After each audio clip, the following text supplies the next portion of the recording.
ጠላታችን የተዘናጋ ጠላት አይደለም፣ የተዘጋጀ ጠላት ነው። ለወቅቱ ለጊዜው ለእያንዳንዱ ግለሰብ በባህሪውና በመልኩ በእውቀቱና በመንፈሳዊ ደረጃ ልኩ ታጥቆ የሚወጣ ጠላት ነው ያለ። ልክ እንደዚህ ነው። ቤተክርስቲያን ትመጣለህ፣ ቃል ልማር ትላለህ፣ ህይወቴ መለወጥ አለበት ብለህ ቤተክርስቲያን ትመጣለህ። ከዛ እዚህ ትቀመጥና አንድ ጮሂ ይመድብልሃል። ገብቷል? እቺ ትጮህብሃለች። ከዛ በኋላ ሉቃስን ፈልገ የመጣ ሰውዬ ከጥቂት ሳምንታት በኋላ ሉቃስንም ማርቆስንም ማቴዎስንም አልፈልጋቸውም እኔ እሷን ነው የምፈልገው ትላለህ። የማይፈራ ማንንም የማይፈራ ለማንም ሰሚት የማያደርግ ለማንም የማይታዘዝ ካራክተርና መንፈስ ካየ ከዴቭል አጋንንት አለ ታጥቆ ሊገልህ ሊያርድህ ባሪያ ሊያደርግህ የሚመጣ አጋንንት አለ። የምትዞሩ ሰዎች ስሙኝ፣ የሚዞሩ ሰዎች የሰይጣን ሚዜዎች ናቸው። ዊዝ ኖ ሪዝን ጠዋት ከቤት ወጥተህ ቀኑን ሙሉ ዞረ ወደ ቤት የምትገባ ከሆነ አትጠራጠር፣ የሚገለጥብህ አንዱ የአጋንንት ባህሪ ዙረት። አይምሮ የጎደለ ሰው ሁልጊዜ መገኛው ማኪያቶ፣ አይምሮ የጎደለው ሰው ሁልጊዜ መገኛው አደባባይ። መንገድ ላይ የማገኘው ሁሉ መንገደኛ አይደለም። እስከዛሬ የሚመስለኝ መንገደኛ አይደለም። እግዚአብሔር ፐርፐስሊ አንድ ሰው ወደ አንተ ከላከ አጋንንትን ፐርፐስሊ ሰው ይልካል። የሚገርምህ በየትኛውም ዘመን የተሳመ መጨረሻው ሞት። መጽሐፍ ሲናገር ይሁዳም ኢየሱስን ሳመዋል። የአመፃ ልጅ ነው፣ የተሳመ መጨረሻው ሞት። ለዚህ ነው ዴቪል ክራይስት ጋር ሲመጣ እንደዚህ ያለው፣ ይሄ ሁሉ የኔ ነው እሰጥሃለሁ። ሀብታም መስሎ መቅረብ ባህሪው ነው። ከዛስ አመዳም ነው አድርጎ የሚሸኝ። ማታ ማታ ብቻ የሚፈልግሽ ከሆነ ቢምቢ ነው ግዳዩ እንዳልኩሽ። ቤተክርስቲያንም ይሁን መንገድ ላይ አግኝቶሽ ከኢኮኖሚ አንጻር እንደሚያበለጽግሽ የሚነግርሽ መንፈስ ካለ እሱ ካጋንንት እኔ እንትን ብቻ ነው በእኔ ላይ የተነሳው የጨለማ ኃይላትና ስልጣናት በጌታ በኢየሱስ ስም እያልክ ይሄን የማያልቅ ቡዳ በጠቅላላ ስትቃወም አድረ በማግስቱ ኬዙ ያው ይሆንባል። የሰውም እንዳለብህ እወቅ።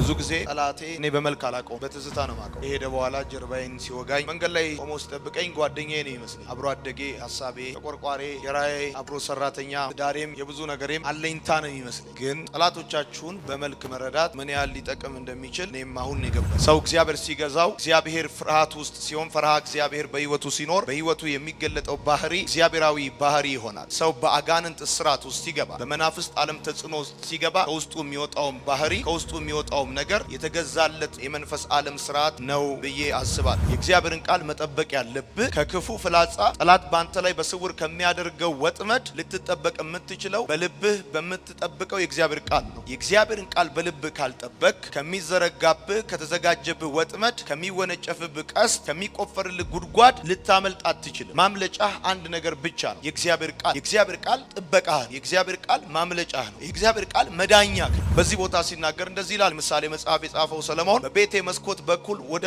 አደባባይ ስመለከት ከጎበዛዝት መካከል አንድ ማስተዋል የጎደለውን ወጣት ልጅ አየሁት ይላል። ስለዚህ ማስተዋል የጎደለው አንድ ወጣት ልጅ ነበር። ነገር ግን ከማህበረሰቡ ጋር ተቀላቅሎ ኖርማል ህይወት የሚመራ ይመስላል፣ ግን ማስተዋል ጎሎታል ብሎ ይናገራል። እና መጨረሻው የሆነው ነገር ምንድነው? እንደ በሬ መታረድ። የመጨረሻው የሆነው ነገር ምንድነው? እንደ ውሻ መታሰር። መጨረሻ የሆነው ነገር ወፍ በወጥመድ እንደምትያዝ እንደዚሁ መያዝ። ስለዚህ የብዙዎቻችን ለሞታችን ለባርነታችንና ላልተገባ ነገር መያዛችን ምክንያት የሚሆን ጉዳይ አለ። ያ ምክንያት የሚሆነው ጉዳይ ደግሞ በዋነኛነት የአይምሮ ጉድለት፣ የማስተዋል ጉድለት፣ የእግዚአብሔርን ቃል በህይወታችን ካለማኖራችን የተነሳ የሚመጣ ጉዳይ ነው። ይሄን ነው የሚናገረው። ለምንድነው ከእድሜ በፊት የምትሞተው? ለምንድነው ከእድሜ በፊት ለባርነት የምትዳረገው? አንተ ሊይዝህ የማይገባ እኔን ሊይዘኝ የማይገባ ነገር ለምንድነው ያዘኝ? ለምንድነው ባሪያ የሆንኩት? ልገዛለት ለማይገባኝ ነገር የተገዛሁለት፣ ልሞትበት በማይገባኝ ጉዳይ የሞትኩት፣ ከዛም ሲቀጥል ደግሞ ነፃነት አጥቼ በሆነ ሁኔታ ውስጥ ብቻ እንድቀር የሆንኩበት ምክንያት ምንድነው? ይሄ ልጅ መጨረሻ ላይ እንደ በሬ ሊታረድ ከዛም እንደ ውሻ ሊታሰር ከዛም ደግሞ እንደ ወፍ በወጥመድ ሊገባ የሆነበትን ምክንያቱን ሲናገር ማስተዋል ጎሎታል አለ። ምናልባት ልብስ አለው፣ ብር አለው፣ ጫማ አለው፣ እንደ ሌሎች ሰዎች ይወጣል ይገባል፣ ግን ማስተዋል የለው። ብዙ ነገር ቢኖረውም የሌለው ማስተዋል ግን በአደገኛ ሁኔታ ለሞት አሳልፎ እንደሰጠው በዚህ ቦታ ላይ ይናገራል። የጠላቶቻችሁን መልክ መረዳት፣ ያሳችሁን መልክ መረዳት። ሁልጊዜም እንድንሞት የሚፈልግ ጠላት እንዳለብን ነው ማወቅ ያለብን። ነገር ቢኖር ሁልጊዜም እንድንዋረድ ባሪያ እንድንሆን ከሰው ሁሉ ከክብር ጎለን እንድንቀር እንድንኮታኮት የሚፈልግ ጠላት አለ። ይሄ ጠላታችን ከኛ ጋር ያለው ጦርነት ከኛ ጋር ያለው ጠላትነት ደግሞ የአንድ ሰሞን አይደለም። ወይኛ ወደ ጌታ እስክንሄድ ወይም ደግሞ ጌታ ወደኛ እስኪመጣ ድረስ ሁልጊዜ ጠላታችን ከኛ ጋር ያለውን ጦርነት ይቀጥላል። መታወቅ ያለበት ነገር ቢኖር ጠላት ያለብን ሰዎች ነን። ከመቼ መቼ ወደቁ፣ ተሰነካከሉ፣ ህይወታቸው ተበላሸ ብሎ የሚፈልግብን ጠላት አለ። ምክንያት የሚፈልግብን ጠላት አለ። ሊያዋርደን፣ ሊገለን፣ ከክብር ሊያጎለን፣ ጊዜያችን በፊት እንድንወ እንድንወድቅ ምክንያት ሊሆን የሚሰራ አለ። ይሄ ጠላታችን ደግሞ አይስክሬም እየሸጠልን ማኪያቶ እየጋበዘን ወይም ደግሞ እንደዚህ አይነት ነገሮችን እያደረገ እኛ አይመስልን። የምንጠብቀው ጠላታችን ልክ እንደ ዎኪንግ ዴድ ያፈጠጠ ያገጠጠ ውሻ ክራንቸው የረዘመ እንድ ያለው እና በጣም ጥቁር አስፈሪ ምናምን የሆነ ጥፍሩ ረዣዥም የሆነ ጠላት ነው የምንጠብቀው። በዚህ ቦታ ላይ ይሄን ጎበዝ ይሄን ማስተዋል የጎደለን ወጣት ይሄንን ከመኳንንት መካከል የተገኘው ልጅ ያሳተችው ሴት ምን አይነት ካራክተር ነው የነበረባት? ምን አይነት ባህሪ ነበረባት ብላችሁ ስትመለከቱ በጣም ትገረማላችሁ። ይሄ ካራክተር በሴቷ ላይ የተገለጠው ካራክተር በአባቷ በአጋንንት ላይ የተገለጠ በሰይጣን ላይ የተገለጠ ካራክተር ልክ ጃኬት ያለውን ሰው እና የሌለውን ሰው እንደምታዩና እንደምትለየው ማስተዋል የሌለውም ሰው የመንፈስ ዓለም ሲከፈት ታውቀዋል። በአካል ዓለም ስርዓት ላታውቀው ትችላል። አይኖች ተከፍቶ ግን የመንፈስ ዓለም ስርዓትን ስታየው ልክ ማስተዋል ያለው ሰው ልክ ጃኬት እንዳለው ሰው ይታወቃል ማለት ነው። የመጀመሪያው የጠላታችን መልክ የተዘጋጀ ጠላት እንዳለብን ማወቅ በጣም ጠቃሚ ነው። ጠላታችን የተዘናጋ ጠላት አይደለም፣ የተዘጋጀ ጠላት ነው። ለወቅቱ ለጊዜው ለእያንዳንዱ ግለሰብ በባህሪውና በመልኩ በእውቀቱና በመንፈሳዊ ደረጃ ልኩ ታጥቆ የሚወጣ ጠላት ነው ያለ። ከዚህ ማታም ነገም ከነጎዲያም በሚገጥመን የህይወት መንገድ ላይ የሚጠብቀን ጠላታችን የተዘናጋ አይደለም፣ የተዘጋጀ። የተዘጋጀን ጠላት ተዘናግታ አትችለው። የታጠቀን ጠላት አውልቃ አትችለው። የሚጠብቅ ጠላት ታጥቆ ነው። ስለዚህ አንተ ደግሞ በኤፌሶን መጽሐፍ ምዕራፍ 6 መሰረት የእምነት ጋሻን ይዘ መንፈሳዊ ጥሩርን ለብሰ አስፈላጊውን ዝግጅት አድርገ በእግዚአብሔር ቃል ታጥቀ ካልወጣ በስተቀር ዝም ብለህ ከወጣ ትበላለህ። ዝም ብለህ ከወጣ በወጥመድ ትገባለህ። ስለዚህ ሁል ጊዜ ክርስቲያኖች የነቁ እንዲሆኑ መጽሐፍ ቅዱስ እንደሚያስተምር የተዘጋጃችሁ ሁኑ ተብሎ እንደተጻፈ መጽሐፍ ቅዱስ እንደሚያስተምር መዘጋጀት ያለብህ እሁድ ልታገለግል ወይም ማክሰኞ ቃል ልታካፍል ሳይሆን የተዘጋጀብህ ጠላት አለ። ሁል ጊዜ ባንተ ህይወት ባንተ ቤት ባንተ መንገድ ላይ ከክብር ሊያጎልህ ከህይወት ሊያጎልህ ቤተሰብን ሊበትን አገልግሎትን ሊያስቆም እድገትን ሊገታ የሚሰራ የሚያስብ በቂ ዝግጅት አድርጎ የሚወጣ አጋንንት እንዳለብህ ማወቅ አለብህ። የመጀመሪያ የጠላቶቻችሁ መልክ በበቂ ሁኔታ ተዘጋጅተው ነው የሚወጡ። ካስታወሳችሁ ጌታ ኢየሱስ ክርስቶስ 30 ዓመት ኖረ፣ ጾመ፣ ጸለየ፣ ጨረሰ። ልክ ሲርበው ጠብቆ መጣ ይላል። መቼ መምጣት እንዳለበት በስንት ሰዓት ቢመጣ በምን አይነት ሁኔታ ውስጥ ቢመጣ በዛ ሁኔታ ውስጥ ደግሞ ምን አጀንዳ ይዞ ቢመጣ በእርግጠኝነት ጠላትህ ሊይዝህ ሊጥልህ እንደሚችል ያስባል። እዚህ ነው ጌታ ኢየሱስ ክርስቶስን 30 ዓመት በምድር ላይ በነበረው ቆይታ ያልፈተነው አጋንንት ያልፈተነው ሰይጣን ልክ ጾም ጸሎት ሲጨርስ መጣ። መንፈሳዊ ነገር ላይ አክቲቭ መሆን ሲጀምር መጣ። ወደ ታየለት ነገር ሊገባ ሲል መጣ። ለዚህ ነው ሁልጊዜ መታወቅ ያለበት ነገር ምንድን ነው? ቃል ማንበብ ከጀመርክ፣ መጸለይ ከጀመርክ፣ ወደ እግዚአብሔር ቤተክርስቲያን መምጣት ከጀመርክ፣ ከቅዱሳን ጋር ህብረት ማድረግ ከጀመርክ፣ ውስጥ ያለውን መንፈሳዊ ዓላማ አክቲቬት ማድረግ ከጀመርክ የሚመጣ ጠላት ያ ታይም ያ ጊዜ ላይ የሚዘናጋ ጠላት እንዳይመስል ያለ ሁልጊዜ አንተ ስትዘናጋም ስትዘጋጅም ሁልጊዜም ስታንድ ባይ ሆኖ ታጥቆ በሚገባ ሁኔታ እንደሚሰራ መታወቅ አለበት። ለዚህ ነው ኢየሱስን ሲርበው ጠብቁ። ምክንያቱም ሲከታተለው ስለነበረ በውስጡ ያለውን ነገር ማውጣት መናገር ከጀመረ ምን አይነት ተጽዕኖ መፍጠር እንደሚችል በሚገባ ያውቅ ስለነበረ መጣ። ጠላቶቻችሁ መልክ ምንድነው? ጠላቶቻችሁ ያልኩት እናንተ በፈለጋችሁት ማየት ትችላላችሁ። መልክ ምንድነው? የመጀመሪያ የሚፈልገው ገንዘብን አይደለም። የሚፈልገው ያንተን የሆነ አቅምህን፣ ዕውቀትን፣ ፖቴንሻልን አይደለም። አጋንንት የሚፈልገው በዋነኛነት ያንተን ትኩረት ነው። ትኩረትን ካገኘ ገንዘብን እንደሚያገኝ ያውቃል። ትኩረትን ካገኘ ዕውቀትን፣ ፖቴንሻልን፣ አቅምህን እንደሚያገኝ ያውቃል። የነገር መግቢያ በሩ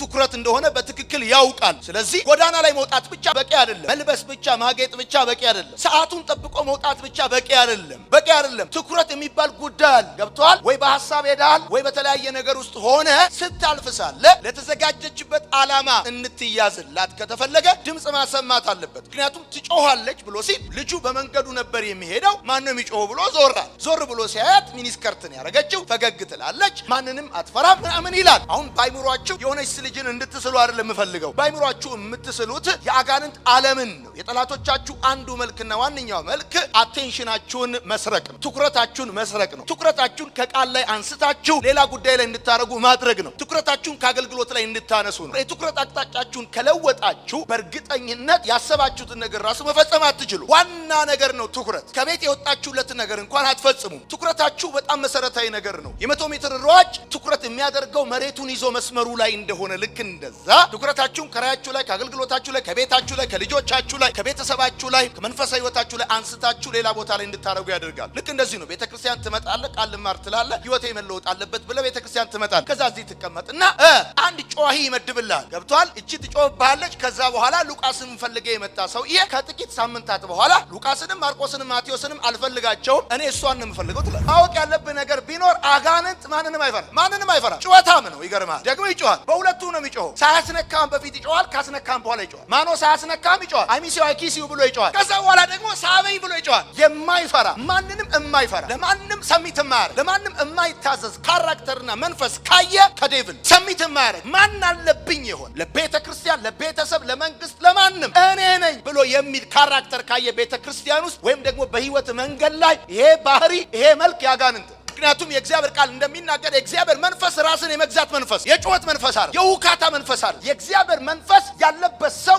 ራሱን ይገዛል። ማን አለብኝ አይደለም። ለመንግስት ይገዛል፣ ቤተሰቦቹን ያከብራል፣ ቤተክርስቲያን መሪዎቹ ይታዘዛል። አጋንንት ያለበት ወይም ደግሞ አጋንንታዊ ባህሪ የሚገለጥበት ሰው ካየ ማን አለብኝ በፍጹም ለየትኛውም ሁኔታ ለየትኛውም አውቶሪቲ ሰሚት ማድረግ አይፈልግም። እዚህ ቤተክርስቲያን ስትመጣ የትም ቤተክርስቲያን ሂድ፣ ልክ እንደዚህ ታጥቆ የሚወጣ መፍዙሳ አጋንንት አለ። ታጥቆ ሊገልህ ሊያርድ ባሪያ ሊያደርግህ የሚመጣ አጋንንት አለ። ይሄን ማወቅ በጣም ጥሩ ነው። የጠላቶቻችሁ ባህሪና መልክ ዙረታ በፍጹም አድራሻ የለው። በፍጹም አድራሻ የለው። የምትዞሩ ሰዎች ስሙኝ፣ የሚዞሩ ሰዎች የሰይጣን ሚዜዎች ናቸው። ዊዝ ኖ ሪዝን ጠዋት ከቤት ወጥተህ ቀኑን ሙሉ ዞረ ወደ ቤት የምትገባ ከሆነ አትጠራጠር፣ የሚገለጥብህ አንዱ የአጋንንት ባህሪ ዙረት ነው። የሚውጠውን ፈልጎ ይዞራል። በእናንተ አይልም፣ ይዞራል።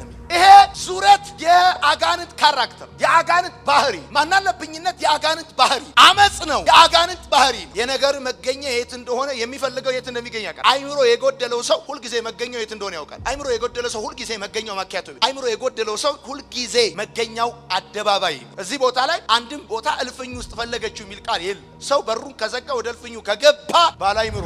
መንገድ ላይ የማገኘው ሁሉ መንገደኛ አይደለም። እስከዛሬ የሚመስለኝ መንገደኛ አይደለም። እግዚአብሔር ፐርፐስሊ አንድ ሰው ወደ አንተ ከላከ አጋንንትም ፐርፐስሊ ሰው ይልካል። ከእግዚአብሔርም ተልኮ አንድ ነብይ ወደ አንተ ሊመጣ ከሆነ ከአጋንንትም ተልኮ ሰው ይመጣል አንተ። ስለዚህ ማወቅ ያለብህ ነገር ምንድነው? መንገድህ ላይ የምታገኛቸው ሰዎች በጠቅላላ መንገደኞች ብቻ እንዳልሆኑ ወቅ። ስትሳፈር ባስ ውስጥ ገብተህ አጠገብ የተቀመጠ ሁሉ ተሳፋሪ እንዳይመስል፣ ፕሮግራም ተጭኖ ታጥቆም ይወጣል። ልክ አንተ መጽሐፍ ቅዱስ ይዘህ ማስታወሻ ደብተር ይዘህ ቤተክርስቲያን ስትመጣ ልክ እንደዚሁ ታጥቀ እንደመጣ ታጥቆም ይመጣል፣ አጠገብ ይቀመጣል። የሚገርምህ በየትኛውም ዘመን የተሳመ መጨረሻው ሞት። መጽሐፍ ሲናገር ይሁዳም ኢየሱስን ሳመዋል። የአመፃ ልጅ ነው። የተሳመ መጨረሻው ሞት። ይኸውልህ የጠላት ሌላኛው መልክ ምንድነው ታውቃለህ? ለክብሩ ግድ እንደሌለው፣ ለክብሩ ግድ የለው። ክብርህን አንተን ለማስጣል እሱ ምንም ነው። አተላ የሚጠጣ እኮ ነው ይጠጣል አይደለም። ካቲካላ አተላ ቱቦ ስር ይገባል። የማያረገው ነገር የለም። ጠላቶቻችሁ ከሚደበቁበት መደበቂያ አንድ ሃይማኖት፣ በጣም ሃይማኖት ላይ አንደኛ። የጠላቶቻችሁ ሌላኛው መልክ ባለጠጋ ነኝ ይላል። ባለጠጋ አረጋለሁ ይላል። ለዚህ ነው ዴቪል ክራይስት ጋር ሲመጣ እንደዚህ ያለው፣ ይሄ ሁሉ የኔ ነው ሰጣለሁ። ሀብታም መስሎ መቅረብ ባህሪው ነው። ከዛስ አመዳም ነው አድርጎ የሚሸኝ። የወፍጮ ቤት ፍየል እንኳን ካንተ ይወዛል። አሁን እየነገርኩህ ያለሁት ምንድነው? አጋንንት አንድም ቀን ከእግዚአብሔር ቃል ሐሳብ፣ ከእግዚአብሔር ፕሮግራም፣ ከዘላለም ሕይወት ሊነጥቀን ሲፈልግ አድህያለሁ አይልም። ጴንጤ ከሆንክ በኋላ ምን ለውጥ አመጣ ነው? እኔ ጋር ብትመጣ አበለጽጋለሁ ይላል። ምን ለውጥ አመጣ ይላል። አሁን እዚህ ትፎክታለህ በ6 ብር ሱሪ ወይም ደግሞ በሰልባጅ ይላል። እኔ ጋር ብትመጣ ብራንድ ነው ማለብስ ይላል። በእርግጠኝነት ነው የምነግርህ። ማታ ማታ ብቻ የሚፈልግሽ ከሆነ ቢምቢ ነው ግዳዩ እንዳልኩሽ። ቤተክርስቲያንም ይሁን መንገድ ላይ አግኝቶሽ ከኢኮኖሚ አንጻር እንደሚያበለጽግሽ የሚነግርሽ መንፈስ ካለ እሱ ካጋንንት መጨረሻ ላይ ውድቀት አለበት፣ ሞት አለበት፣ ሀፍረት አለበት፣ ሽንፈት አለበት። ሌላኛው የጠላቶቻችሁ መልክ ሁልጊዜ ፕሮግራም ካላቸው ለጨለማ ነው ያላቸው፣ ለማታ ነው ያላቸው። ለቀን የሚሆን ፕሮግራም የለውም። ጠላት ለማታ የሚሆን ፕሮግራም ነው ያለው። ከሰው ለምትሰወርበት ጉዳይ ነው ፕሮግራም ያለው፣ ለምትደበቅበት ጉዳይ ነው ፕሮግራም ያለው። እሱ ብቻ አይደለም። ሌላኛው የጠላቶቻችን መልክ ሰማይ ያለውን ጉዳይ ዲፊኒሽን ይቀይራል። እግዚአብሔር እርኩስ ነው ያለውን ቅዱስ ነው ይላል። እግዚአብሔር አመጽ ነው ያለውን ፍቅር ነው ይላል። በመሰረታዊ ደረጃ ከመንፈስ ዓለም ስርዓት የተማርከውን ልኬትና መለኪያ ዲፊኒሽን የሚያዛባ ከሆነ ካጋንንት በጣም ኢፌክቲቭ ኮሚኒኬተር ነው። ጠላቶቻችን በጣም ምርጥ ተግባቢዎች ናቸው። ትዕቢተኛ፣ ጉረኛ፣ ደረቱን የነፋ ምናምን እንዳይመስል ስማርት ናቸው። በጣም ጎበዝ ተናጋሪ ነው። እንዴት ቢናገር ሊያሳምን እንደሚችል ያውቃል። ለዚህ ነው ሰይጣን ሔዋን ጋር መጥቶ ያነጋግራል። እኛ ጠላት የሚመስል ምንድን አይኑን አፍጥጦ እሱን አግጥጦ በኃይል የሚመጣብን ነው የሚመስለን። አይሚሲው አይኪሲው እያለ እንደሚመጣ ጠላቶቻችንን መልክ መረዳት በጣም ኢምፖርታንት። ይሁዳ መቼ ይመስላችኋል ወደ ኢየሱስ የመጣው? ይሁዳ እኮ ከሰዎቹ ጋር ከተስማማ በኋላ ምቹ ጊዜ ይጠብቅ ነበር። ጠላት በኃይል በአቅምህ በትክክለኛው ሁኔታ አንተ አፐር ሃንዱ ልትይዝ በምትችልበት ሁኔታ ወደ አንተ ይመጣል። ለዚህ ነው ከተስማማ በኋላ የተወሰኑ ቀናቶችን ምቹ ጊዜ እየጠበቀ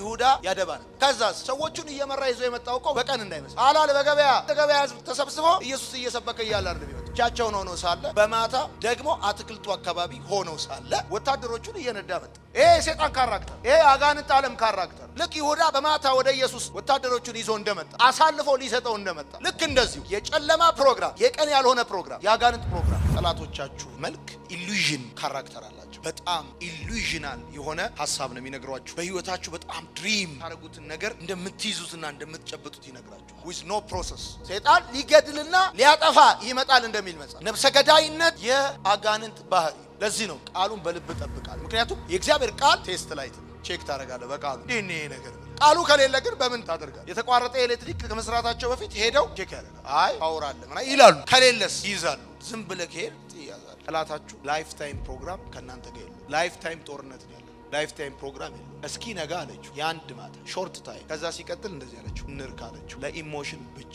ለስሜት ብቻ ጉዳዩ በህይወታችሁ የሚቀርብላችሁ ጉዳይ ኢሞሽናል ፓርታችሁን ብቻ የሚያነቃቃው ከሆነ መደበኛ በሆኑ የህይወት ጉዳዮቻችሁ ፍሬያማና ዘላቂ በሆኑ የህይወት አጀንዳዎቻችሁ ላይ ምንም አስተዋጽኦ ከሌለው ከአጋንንት ከእግዚአብሔር ዘንድ የሆነ ፍሬ ያለው ቀጣይነት ያለው ዘለቄታ ያለው እውነት አለው የመጣኸው ህይወት ፈልገ ከሆነ እስከ መጨረሻ ከማንም ሰው ጋር ጓደኛ ስትሆን ከማንም ሰው ጋር ወዳጅ ስትሆን ከመጣህለት ዓላማ አንጻር ነው ካንተ ጋር መወዳጀት ያለበት። የትኩረት አቅጣጫን ካስቀየረህ እመነኝ ይሄ የትኩረት አቅጣጫ አስቀያሪ ካጋንንት፣ ይሄ ደግሞ ቀንድ ያለው እንዲሆን እንዳትጠብቅ። ተግባቢ፣ ጥሩ ቃላት ተጠቃሚ፣ ጥሩ አሳቢ መስሎ ሊመጣ ይችላል። መረቡ የያዘው ሁሉ ህይወት አለው፣ መረቡ ያለው ሁሉ ሰላም አለው፣ መረቡ ውስጥ ያለው ሁሉ በረከት አለው ብለህ እንዳታስብ። መርዝ ያለበት አለ፣ ክፋት ያለበት አለ። ጠላቶቻችሁ መልክ በደንብ አድርጋችሁ ወቁት። ሔዋን ወይም አዳም ፍሬውን በበሉ ጊዜ አይናቸው እንደተከፈተ አንዳንዴ በአገር ሰላም እግዚአብሔርን እያመለካችሁ እያለ ቱ ዘ ኔጌቲቭ አይናችሁን ይከፍቱታል። አንዳንዱ የሚያቀብላችሁ ለውድቀት ዓለም አይናችሁ እንዲከፈት። ዋናው ነገር አንተ እንደ ክርስቲያን ለክፋት ክፋት አትመልስ፣ ለአመፃ አመፃን አትመልስ እንጂ ቶታሊ ጠላት የለብኝ የሚባል አሰራር የለም። እኔ ቡዳ ብቻ ነው የሚያሳድደኝ፣ እኔ እንትን ብቻ ነው በእኔ ላይ የተነሳው የጨለማ ኃይላትና ስልጣናት በጌታ በኢየሱስ ስም እያልክ ይሄን የማያልቅ ቡዳ በጠቅላላ ስትቃወም አድረ በማግስቱ ኬዙ ያው ይሆንባል። የሰውም እንዳለብህ እወቅ። ቼክ አርግ መንገድህን። እንደዚህ ተኝተህ አልጋህ ላይ ሆነ መንገድን ሰልል ይላል። እንዴ ነበር የዛሬ ውሎዬ፣ የሰሞኑ ወዳጅነቴ እፍ ብለናል። ሰሞኑን እንዴት ነው ግን ይሄ ነገር ቁም ነገር አለው ወይ በል፣ እንደ እግዚአብሔር ቃል ነው ወይ በል፣ የትኩረት አቅጣጫ ተቀይሯል ወይስ እዛው ነኝ በል፣ ምን ያህል ዲስታንስ ርቅ ያለው በል። አልጋ ላይ ሆነ መንገድን ሰልል ይላል መጽሐፍ። አልጋ ላይ ሆነ መንገድን ሰልል ካለ እሷም ደግሞ በመንገድ በጎዳናና በማዕዘን ታደባለች ካለ ትጠብቃለህ። ራን